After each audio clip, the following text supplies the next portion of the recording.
Bienvenidos, Hare Krishna. Estamos una vez más, felizmente, iniciando una nueva semana. La semana de hoy, lunes 20 de marzo 2023. Y continuamos entonces con el Bhagavatam. Vamos a leer varios versos hoy. Así que bienvenidos y vamos a comenzar. Om Namo Bhagavate Vasudevaya. Om Namo Bhagavate Vasudevaya.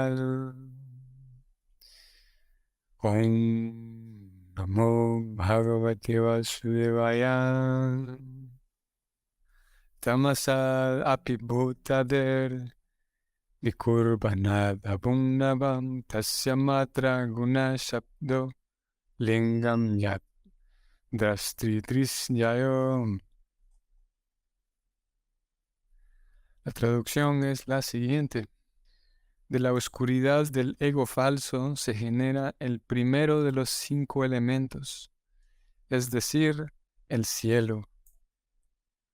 Su forma sutil es la cualidad del sonido, tal como el observador se encuentra en relación con lo observado.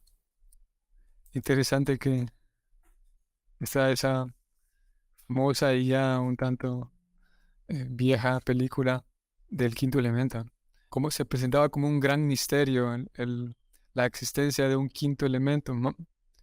El quinto elemento eh, indica que hay 4 elementos previos. Si hablamos de un quinto elemento. Eh, Muchas personas conocen la existencia de esos 4 elementos. Y el quinto elemento, que, que es el que generalmente se desconoce, está presentado aquí como el primero de los elementos, de hecho, que es el cielo. Como comenzando desde la tierra, el fuego, el aire, tierra, agua, fuego y aire. Estos 4 elementos. Y en la película el quinto elemento era el amor. Era un argumento así bastante novedoso, digamos. El gran quinto elemento es el amor. Pero lo cierto es que al menos con una visión más exacta de las cosas, ese quinto elemento que como dije aquí aparece como primero de los 5, ese quinto elemento es el espacio. Aquí lo vimos traducido como el cielo, que es la misma cosa. Al menos la misma cosa en el sentido conceptual de cómo se utiliza aquí, el cielo. El cielo o, como dije, el espacio, en el sentido de que es en el espacio en donde se, se interactúa, donde las almas interactúan. Todo esto lo vamos a ver en el siguiente verso. Es en el espacio total, donde, no en el espacio exterior, fuera del planeta, sino el espacio de las cosas. Todas las cosas tienen un espacio. Todo existe dentro de un espacio. Una habitación tiene una cierta cantidad de espacio. O, siguiendo lo que acabamos de leer, toda habitación tiene una cierta cantidad de cielo. Porque el cielo, o sea, claro, podemos ver para arriba y observar el cielo. Aunque si nos detenemos un momento, cuando vemos hacia arriba y decimos que estamos viendo el cielo, ¿qué es lo que vemos? ¿Qué es el cielo en sí? Porque claro, vemos de color azul y puede ser que en el cielo hayan nubes y hayan aviones pasando y hayan aves, pero todas esas cosas no son el cielo, están dentro del cielo. Pues sí, están, digamos, sí, están en el cielo. Pero de vuelta, entonces, ¿qué es el cielo? Es aire. El aire es diferente del cielo, también lo vamos a ver aquí como otro de los, como un elemento aparte del cielo. Por lo tanto, el cielo o el espacio también en otras ocasiones aparece, Prabhupada lo utiliza como el éter, lo traduce también. Éter, cielo o espacio, en este sentido son sinónimos y es, sí, el espacio en donde ocurren todas las demás cosas. Es el espacio en donde hay, por ejemplo, una cantidad de tierra. Es el espacio en donde hay una cantidad de agua. Es donde existen las cosas. Entonces ese es el quinto elemento que, que en general, como dije, en el conocimiento popular se desconoce claro, todo el mundo sabe de la existencia del cielo y del espacio, pero en general no se le relaciona con los otros cuatro elementos. Bueno, vamos entonces a leer el significado en sí. Srila Prabhupada escribe lo siguiente. Los cinco elementos, a saber, cielo, aire, fuego, agua y tierra, no son más que diferentes cualidades de la oscuridad del ego falso. Eso significa que el ego falso en la forma total del Mahat Tattva se genera de la potencia marginal del Señor. Y debido a ese ego falso de querer enseñorearse de la creación material, se generan ingredientes para el disfrute falso del ser viviente. El ser viviente es prácticamente el factor dominante de los elementos materiales en su carácter de disfrutador de ellos, si bien el trasfondo es el Señor. De hecho, a excepción del Señor, nadie puede ser llamado el disfrutador, pero la entidad viviente desea falsamente volverse el disfrutador. Ese es el origen del ego falso. Cuando el confundido ser viviente desea eso, los elementos sombras se generan por la voluntad del Señor y las entidades vivientes, a ellas se les permite correr tras ellos, tal como lo hacen tras una fantasmagoría. Se dice que en primer lugar se crea el sonido denominado Tan Matra y luego el cielo. En este verso se confirma que de hecho es así, pero el sonido es la forma sutil del cielo, y la diferencia que hay entre ellos es como la que existe entre el observador y lo observado. El sonido es la representación del objeto verdadero, pues el sonido que se produce al hablar del objeto da una idea de la descripción de ese objeto. Por lo tanto, el sonido es la característica sutil del objeto. En forma similar, la representación sonora del Señor, en términos de sus características, es la forma completa del Señor, tal como la vieron Vasudeva y Maharaj Dasarata, el padre del Señor Krishna y el padre del Señor Rama, respectivamente. La representación sonora del Señor no es diferente del propio Señor, debido a que el Señor y su representación en el sonido son conocimiento absoluto. El Señor Chaitanya nos ha instruido que en el santo nombre del Señor, como representación sonora del Señor, se invierten todas las potencias del Señor. Así pues, uno puede disfrutar de inmediato de la asociación del Señor mediante la vibración pura de la representación sonora de su santo nombre. Y el concepto del Señor se manifiesta de inmediato ante el devoto puro. Un devoto puro, por lo tanto, no se aparta del Señor ni siquiera por un momento. El santo nombre del Señor, tal como se recomienda en los Shastras, Hare Krishna, Krishna Krishna, Hare Hare, Hare Rama, Rama Rama, Hare Hare, puede, por lo tanto, ser constantemente cantado por el devoto que aspira a estar constantemente en contacto con el Señor Supremo. Aquel que así es capaz de asociarse con el Señor tiene la seguridad de que habrá de ser salvado de la oscuridad del mundo creado, el cual es un producto del ego falso. Tasmai ma Jyotirgama. Fin del comentario. Leímos aquí este verso y hay un par de cosas que a mí me parecen interesantes. Una de ellas es el estilo de Prabhupada y su pericia, su capacidad y claro, él es un acharya, y su capacidad de estar despierto todo el tiempo de tal manera que no pierda la atención de que lo que está haciendo en estos comentarios es guiar al estudiante, guiar al alumno. Porque como vimos en el verso anterior y lo señalamos, aquí ocurre lo mismo. Vamos al verso para que lo veamos. Desde el mismo sánscrito se viene hablando de la oscuridad. En el verso anterior la primera palabra era el ego falso. En este verso la primera palabra es tamasat, o sea, la oscuridad del ego falso. Y nuevamente podemos decir que la tesitura del verso, no la tesitura, sino más bien el tema, es negativo. Negativo en el sentido de que está hablando de oscuridad y del ego falso, no negativo en un sentido moral.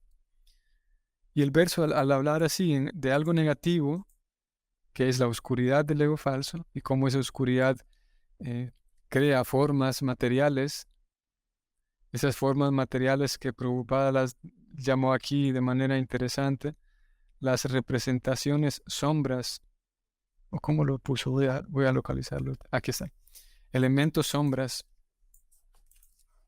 Entonces el verso nos regala eso, esa visión negativa, digamos, de la oscuridad del ego falso, cómo ese ego falso crea elementos sombras, cómo el alma persigue esos elementos sombras en una ilusión. Preocupada desarrolla un poco ese tema para al final del verso terminar diciendo, bueno, hay que cantar Hare Krishna para librarse de la oscuridad del mundo. Como dije, él no pierde la línea y sabe lo que está haciendo. No distrae la atención y tal como un maestro que cuida que el alumno vaya prestando atención en tantos temas que le van llegando al alumno, uno pudiera quedar encantado por esto otro, pero el tema central, dice Prabhupada, entre líneas aquí, el tema central es Krishna. Cantar Hare Krishna, que es la representación sonora del Señor, para justamente salir del enredo de la oscuridad que propone este verso, como dijo Prabhupada. Es lo que hay aquí entre líneas. En vez de centrarse a describir mucho la oscuridad del ego falso, él decide, escribe un poco el tema, pero al final dice, bueno, para salir de esa oscuridad hay que cantar Hare Krishna. Es lo más importante. Y vamos a ver que Prabhupada hace eso mismo en el siguiente verso también. Que antes de ir allá, voy a resaltar aquí un par de cosas en relación al sonido. Se habló de algo del sonido aquí muy interesante. Estoy subrayándolo, estoy leyéndolo. El sonido es la representación del objeto verdadero, pues el sonido que se produce al hablar del objeto da una idea de la representación de ese objeto. La importancia del sonido, ¿no? Prabhupada habló aquí, y no es un tema nuevo, de la potencia que hay en el canto del Santo Nombre, específicamente en el canto del mantra Hare Krishna. El Señor Chaitanya, Prabhupada citó aquí al Señor Chaitanya, y si bien es verdad, Prabhupada no escribió el verso, pero él hace referencia al segundo verso del Shikshastakam, en donde el Señor Chaitanya dice que Namnama Kari Bahuda Niya Sarva Shaktis. Sarva Shakti significa todo el Shakti, todas las potencias están en el santo nombre. Namnama Kari Bahuda Niya Sarva Shaktis. Y esos santos nombres, que son, es el mantra Hare Krishna, como aquí lo habló Prabhupada, nos permiten, por un lado, purificarnos. ¿Y por qué nos purifican esos santos nombres?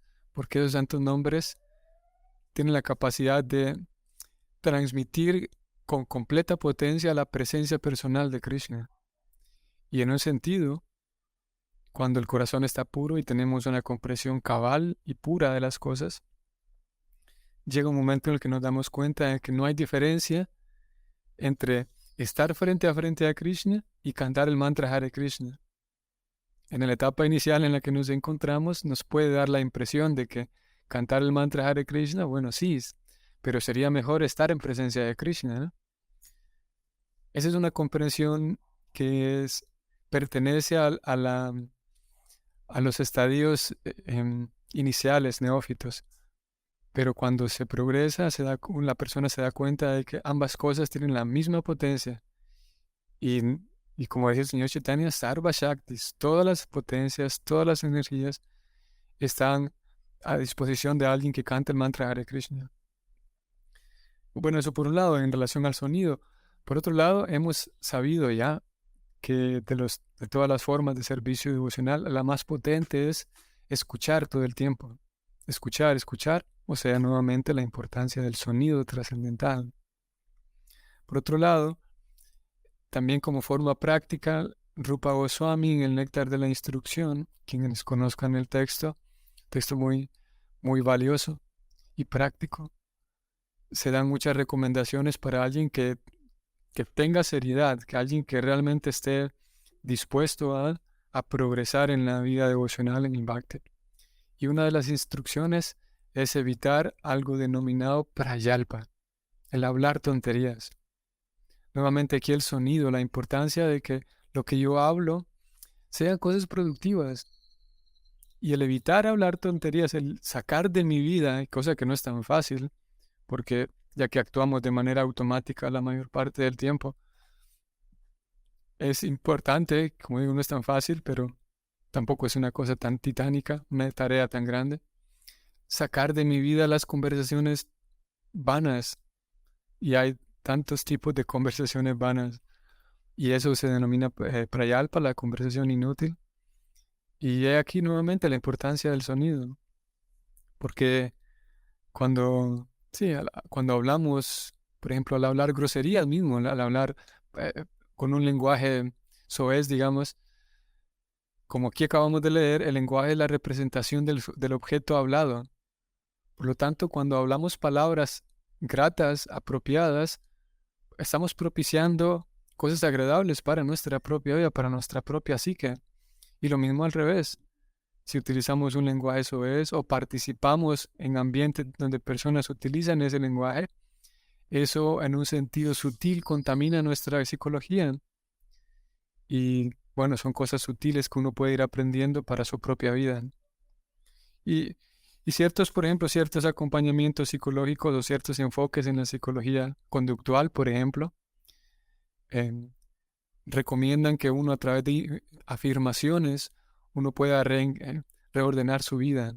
Como por ejemplo, si yo tengo el fallo en mi apreciación, si yo pienso que no soy suficiente, que no tengo valor, entonces a través de afirmaciones yo puedo ordenar mi vida y puedo sintonizarme mejor a través de decirme a mí mismo, soy suficiente y valgo, ese tipo de cosas. Y esas palabras, ese sonido, lo que va a hacer es que va moldeando nuestra cabeza, algo llamado, bueno, aquí estamos hablando también un poco de la neurolingüística, ¿no? Cómo uno puede programar su cerebro a través de palabras, a través de sonidos. El sonido es potente, ¿eh? Como leímos aquí, el sonido es la representación del objeto referido. Y en este último ejemplo, si nosotros sí, utilizamos sonido que nos entusiasme, palabras usadas por nosotros mismos que nos entusiasmen, pues va a propiciar un mayor progreso, si es lo que estamos buscando. Ok. Vamos al siguiente verso, entonces. Bueno, son varios versos, 26 al 29, la traducción es la siguiente. Debido a que el cielo se transforma, el aire se genera con la cualidad del tacto, y por una sucesión anterior, el aire también queda lleno de sonido y de los principios básicos de la duración de la vida, o sea, la percepción de los sentidos, el poder mental y la fuerza corporal. Cuando el aire se transforma con el transcurso del tiempo y con las acciones de la naturaleza, se genera el fuego. Y éste adquiere forma con el sentido del tacto y con el sonido. Como el fuego también se transforma, hay una manifestación de agua llena de jugo y sabor. Al igual que antes, también tiene forma y tacto, y también está llena de sonido. Y el agua, siendo la transformación de toda la variedad de cosas que se encuentran en la tierra, aparece olorosa. Al igual que antes, se llena de jugo, tacto, sonido y forma, respectivamente, en sentido cualitativo. Prabhupada escribe lo siguiente. Todo el proceso de la creación es un acto de desarrollo y evolución gradual, de un elemento a otro, hasta llegar a la variedad que se encuentra en la tierra en la forma de muchos árboles, plantas, montañas, ríos, reptiles, pájaros, animales y diversas variedades de seres humanos. La cualidad de percepción sensual es también evolutiva, es decir, se genera del sonido, luego del tacto y del tacto pasa a la forma. El sabor y el olor también se generan juntamente con el desarrollo gradual del cielo, aire, fuego, agua y tierra. Todos ellos son mutuamente la causa y el efecto el uno del otro, pero la causa original es el propio Señor, en la porción plenaria de Mahavishnu que yace en el agua causal del Mahat Tattva. Por ello, en la Brahma Samhita hay una descripción que dice que el Señor Krishna es la causa de todas las causas y eso se confirma en la Bhagavad Gita 10.8 de la siguiente manera. Aham sarvasya prabhavo mata sarvam pravartate iti matva vayante mam buddhavava samambita. Las cualidades de la percepción sensual se encuentran plenamente presentes en la tierra y se encuentran manifestadas en otros elementos en una proporción menor.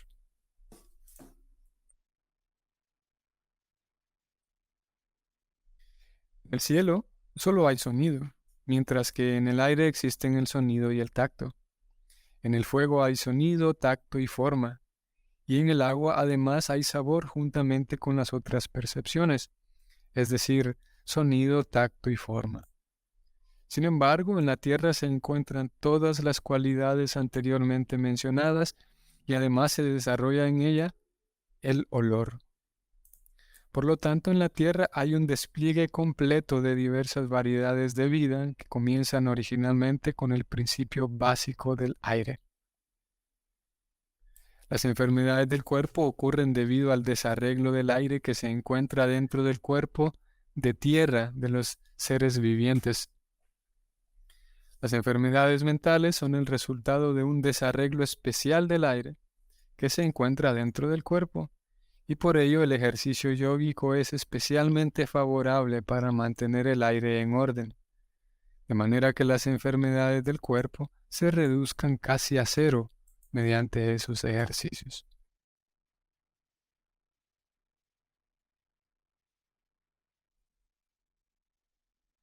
Cuando estos son realizados correctamente, la duración de la vida también aumenta, y uno también puede tener control sobre la muerte mediante esas prácticas.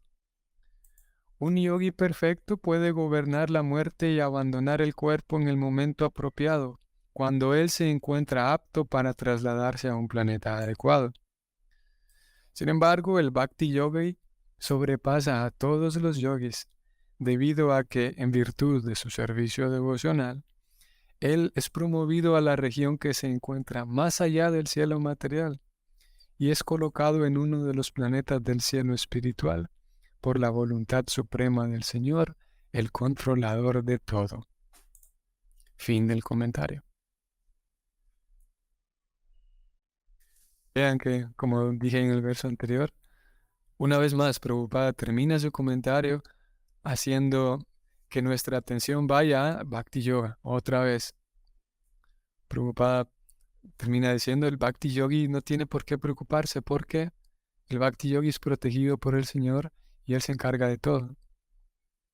Mientras que uno pudiera quedar muy seducido, digamos, por toda esta descripción que se viene dando aquí.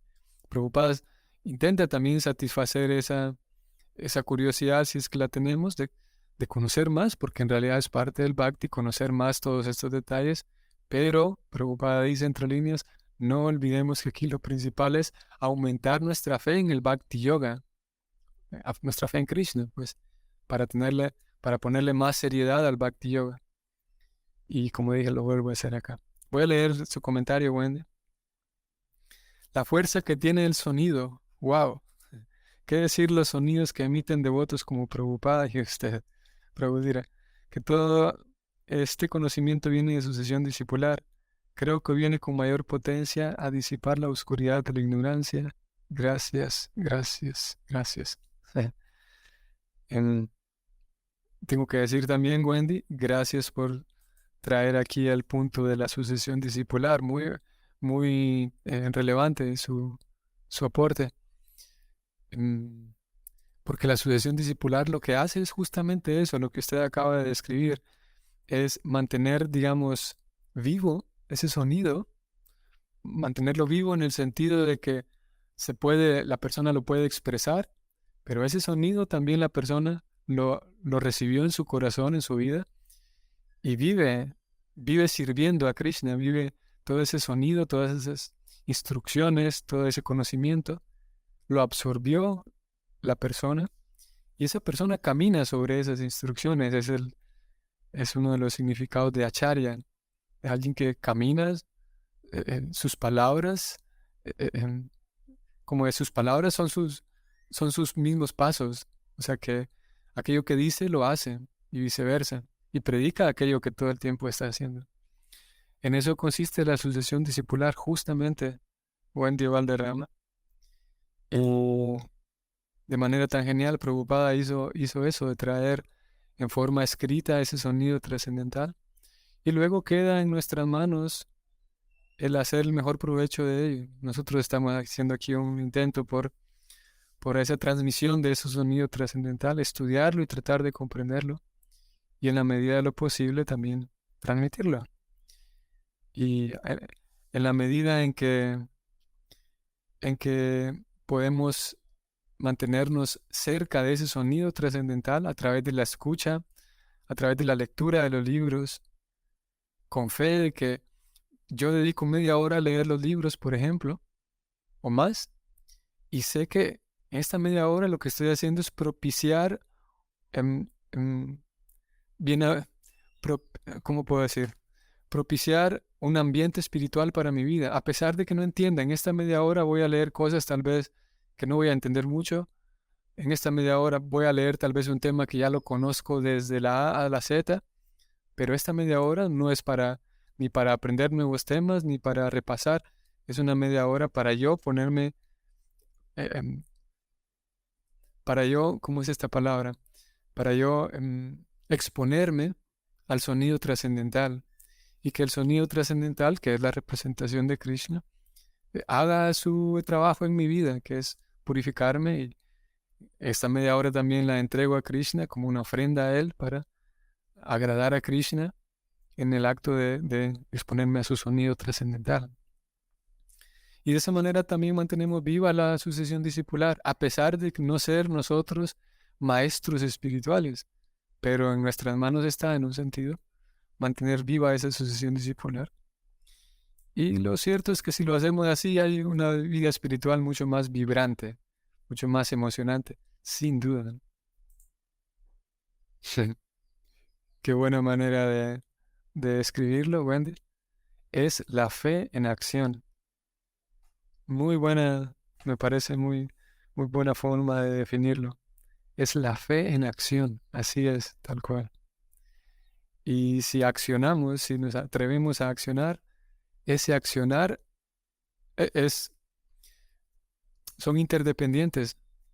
Ese accionar va a fortalecer mi fe.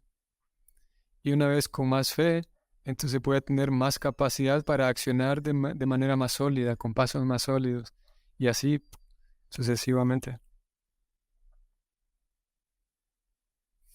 Ok, entonces creo que eso vamos a decir en relación a esta descripción que Prabhupada, bueno, el verso mismo nos trae acerca de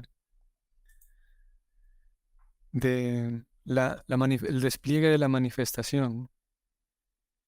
Y como decíamos hace unos días, el, el Bhakti, ven que es simplemente maravilloso, como Prabhupada denominó algunos de ustedes conocerán los postrecitos, los dulcecitos, simplemente maravillosos. En este caso es un postre diferente, es un dulce diferente, no para la lengua directamente, sino para el alma, ¿no?